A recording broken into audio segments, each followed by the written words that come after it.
Today we're going to do something a little fun, I think. Hopefully it turns out good, or else it won't be very fun when I go back to edit this. I am going to write a guitar solo without using a guitar.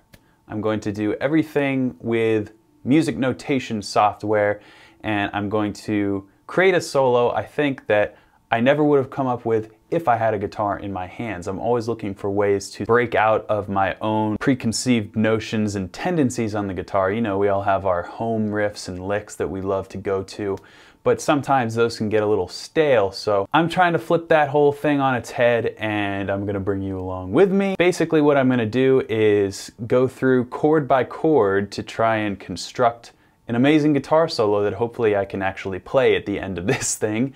And I'm going to use a bunch of different music theory and different types of approaches in that regard. So if you're not really familiar with music theory, maybe you'll learn some stuff. If you want to learn a ton of music theory from me and tips, tricks, licks, improvisation techniques, and things like that, then check out Guitar Super System. It's linked right down in the description. I also want to let you know that this solo section is part of a full song that I will be releasing on iTunes, Spotify, Google Play, all that stuff, and I use DistroKid to do that.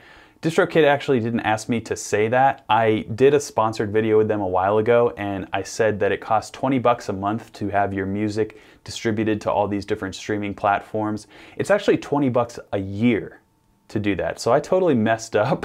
So I'm sort of just giving them some payback and giving them another shout out. It's 20 bucks a year if you want to have all your music professionally distributed and protected. All of the royalties go to you. It's really been a game changer since I started using them. It's probably one of my favorite sponsors I've ever done. So not a sponsored video, just wanted to say if you create your own music and you want it on iTunes and Spotify and all those services, but you don't really know how to do it and you don't want to deal with all the legal mumbo jumbo of copyright and all that crap, well, use DistroKid. There is a discount coupon if you want to get a discount on the already ridiculously cheap 20 bucks a year subscription. So with that said, let's get to the solo. I have a chord progression here that I will sort of break down as we move through. And I've never done this before, so I have no idea how this is going to go, but I'm kind of excited.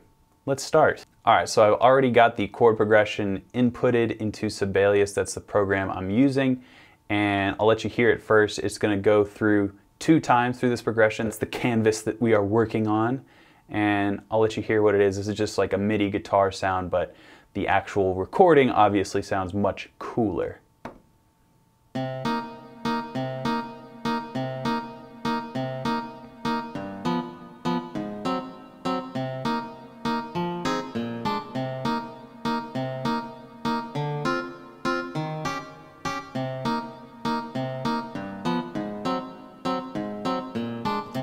Okay, so that's it. And it's really kind of like a rompin' vibe. I really like this chord progression, but when I was playing over it, I was just like, I don't want to play these same licks that I immediately go to. I want to do something different with this because the song, like I said, it's part of a bigger song that I really like how it turned out, but I wanted to do something different. So here we go. The first chord is a C minor 7. So this is out of the key of C minor. As you can see, this key signature here is E flat major or C minor, the relative minor key. So we are going to start with some notes, and I don't want to get too crazy because I want to, like I said, be able to play this, and I also want to actually tell a story and sound good, which is going to be hard because I haven't used music notation to write any music in a long time. So let's see where we start here. Let's start with a little C minor arpeggio, but we'll add in a 9 interval. 9 intervals are my favorite intervals. So we will try and avoid the root too. Let's try and avoid the root note. So we'll start on the 9, and then we'll go up to the minor 3rd. And let's see, how about an A? Be. I'm hearing a note. Be. Apparently I heard a D note. Again, that's the 9. And let's get on a little crescendo here to sort of say, hello, I'm here to party. I'm kicking this solo off. And again, my tendency here is to go to the root, so I'm gonna avoid going here. And I'm gonna instead go here to a higher crescendo note. So that A note is our 11 interval, and we'll keep it there. I'm gonna actually just not listen to this also. I'm not gonna go through and play it. I feel like part of this exercise is to go off my gut instinct. Moving on to the second measure, let's insert a little rest here, because space is good in a solo, right? Just an eighth note for now, eighth note rest. And we'll get something a little quick, and we'll descend back down through a different pattern of notes. Again, I'm still gonna try and avoid the root. So let's hit the minor third, and we'll go to the flat 7 right here. And we'll just do like a down the scale in thirds type of thing from here. Here I'll put the 9 and not the root. And we'll go to the flat 7, which is a B flat. And we'll end this phrase on the minor third, how about? And we'll get a rest happening here and move along to this G7. And a G7 in the key of C minor, it's actually going to be a G minor chord, would be the diatonic chord that you would see here. But I have the G7 happening, so it's a little bit more harmonic minor E, as you can tell with this natural B note as opposed to the B flat that would be diatonic to the C minor key. So with that knowledge, we're going to take advantage of a little bit of harmonic minor, and let's start on that leading tone, which is a B. And I'm going to hit the C here, and we're going to come down with some varied rhythms. Let's do a triplet. Let's do some triplets here. We'll start our triplet sequence on this D, and we'll just kind of descend. And let's do another set of triplets.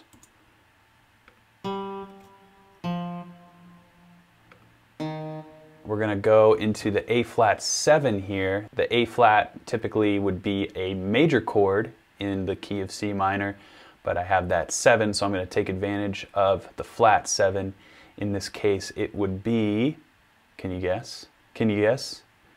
That's right, G flat. So we're going to come back up here to a G flat. And of course, Sibelius has it labeled as an F sharp. You can look at it either way and harmonically, I suppose. For the intents and purposes, I'll stick with their F sharp, and we are gaining some speed. I'm still in 16th notes here. Let's see, A flat. I'm going to sort of outline this chord with a diatonic A flat 7 arpeggio, which would be root note, 3rd, 5th, flat 7. So there is our root, A. And now we're coming over here to C minor 7. Let's see if we can sort of differentiate a little bit with our rhythms. I've got 16th notes and triplets. Let's see if we can kind of slow it down here, because there's 3 chords happening in one measure. So I'm going to sort of try and be a bit more melodic in this part. Let's see, we're coming from an A, so maybe we'll go with... The 3rd's always a good note to target if you're trying to be melodic. And we're going to go to an F minor 7, so we can sort of start to anticipate that maybe. So some of my favorite notes over an F minor 7 maybe. Let's grab a 9, which would be G, to kind of dance around the F. So there's the flat 7. And maybe do a little descending to get to this B flat. We'll hit the 3rd of the B flat, which would be a D. So I'm going to change this. Instead of hitting the D here, whoop, we're going to go to a C here. So that's the 5th of F. And then this will be our 3rd of B flat 7. And I just noticed we're missing a chord here, so let's just put that right there. So we're coming back to C minor 7. Let's keep this to a quarter note, in fact. So I don't want that trailing over. Get out. Now we're coming back here. I'm gonna take this exact phrase that I started the solo with and I'm gonna put it here, but I'm gonna change a couple things. So I avoided the root here. I'm gonna keep the same rhythm, but I'm gonna start with C as the root. You remember I avoided it before, and I'm gonna have the E come up an octave, and we'll leave these notes the same. Let's just see what happens there. And now this is a sort of ominous moment in the harmony because we're going to a D minor 7, which in the key of C minor would actually be a minor 7 flat 5 diatonically, but we are omitting the 5th in these voicings. These are root 3rd 7th voicings, by the way. All this harmony, all the chords are root 3rd 7th voicings, so it sort of leaves you a little bit of extra room to play around with the harmony. So with that in mind, I like the idea of actually copying the rhythms. That's cool. Again, something I never would have done if I had a guitar in my hands, most likely. So I'm going to copy the same phrase that I had here, and I'm going to adjust these notes based on the harmony. So what's a good note over a D minor 7? How about an F and hit the root there, and I'm trying to make this some of these jumps will probably be kind of hard on guitar, so I'm trying to make it what I consider playable. I don't know if this would actually be an easy line to play off the top of my head, but I'm trying to not make the jumps too crazy. So it's fast, so I don't have to worry too much if it rubs a little bit. Let's just go straight down here.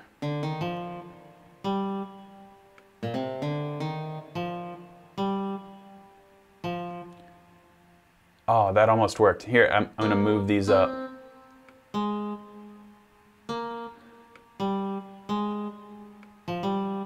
So there is landing on the root. That's pretty sweet.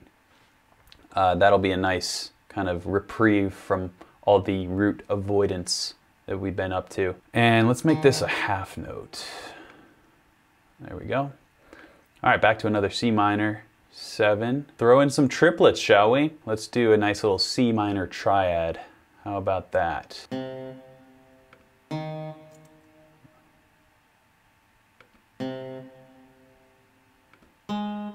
Oops, C, E, G. And let's do the same triad, but do an ascending sort of thing. So we'll start on the 9th, and we'll hit the root. Oh, come on. There we go. Oops. Now let's hit the root there on that last couplet. And now let's anticipate that G7 and continue the pattern. Ba, ma. This should be a root. And we'll hit a nice little crescendo here on the A flat. And now this is actually the end. This is our turnaround. So maybe we'll do a little descending pattern this time and then an ascending pattern to end the solo. So I'm kind of looking ahead. A descending B flat 7, add 9 arpeggio? How about that? Let's see. We'll start at the root. Again, we're sort of anticipating the harmony before it happens. Flat 7 of B flat would be A flat, which we've got rolling right there. And we're going to have a D in here. And here's the 5th. And we want it to resolve on the root.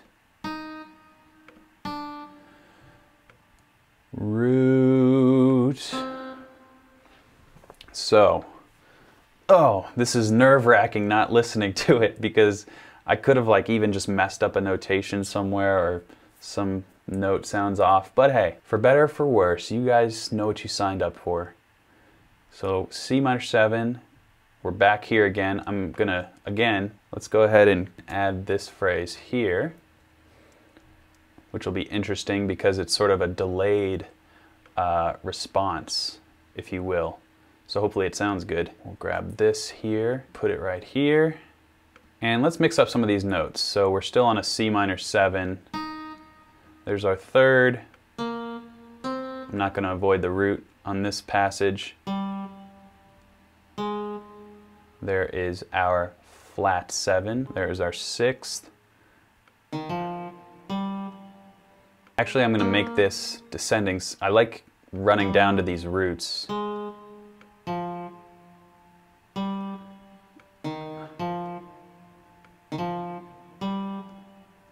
So it's sort of bent.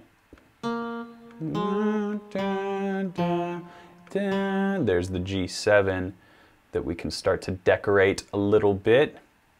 Let's see what we did with the last G7. Oh, that was a triplet filled fun fest. So we'll vary this a little bit now. How about some eighth notes? Just for giggles, we'll go back down, get back down to where we just came from. And, ooh, I like that rhythm. Copy this rhythm and do the same thing for this A flat 7. So A flat, C, E flat, and this is, we'll come back down, because this will end us up on C minor 7. This is really messing with me that I can't hear this. C, very hard to come up with stuff. I'm gonna pull again from what I've already done. I'm gonna keep kind of stealing from myself, if you will. So I'm gonna take this rhythm, because this is again an interesting part of the harmony, because we have the F minor and the B flat 7, two of which are one of this one is a diatonic chord. The B flat is also a diatonic chord. So before, this G was not a diatonic chord. So we will kind of stick to a bit more of a traditional sound, I would imagine, here. So we have the C triad here, and then this is looking like an E minor triad, so I'm going to adjust that a little bit and kind of do a reverse triad.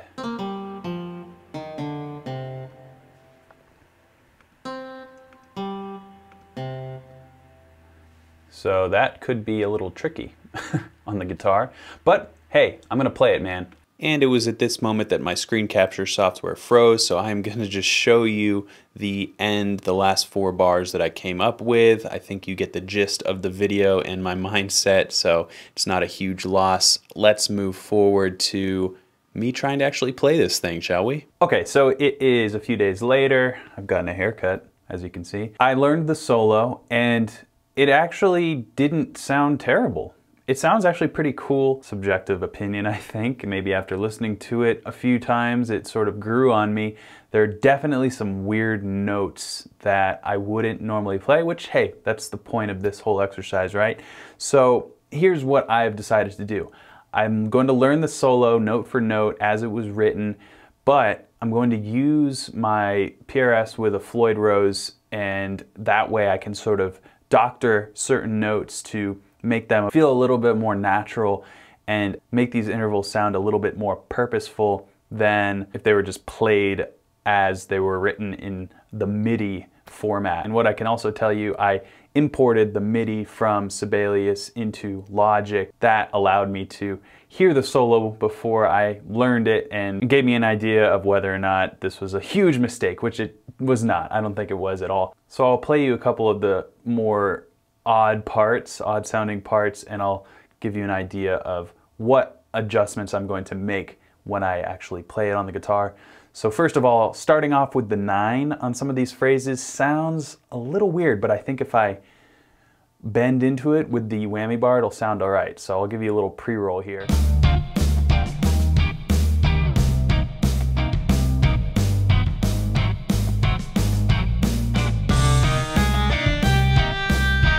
So do you hear that? This note against that note, the D against the C, especially in that register, which is kind of low, it creates a very strong amount of tension. But I think, like I mentioned, if I whammy glissando into that note, like I like the legato phrase, so I'm gonna keep it, and I'll just show you a couple other parts here that I might make adjustments to.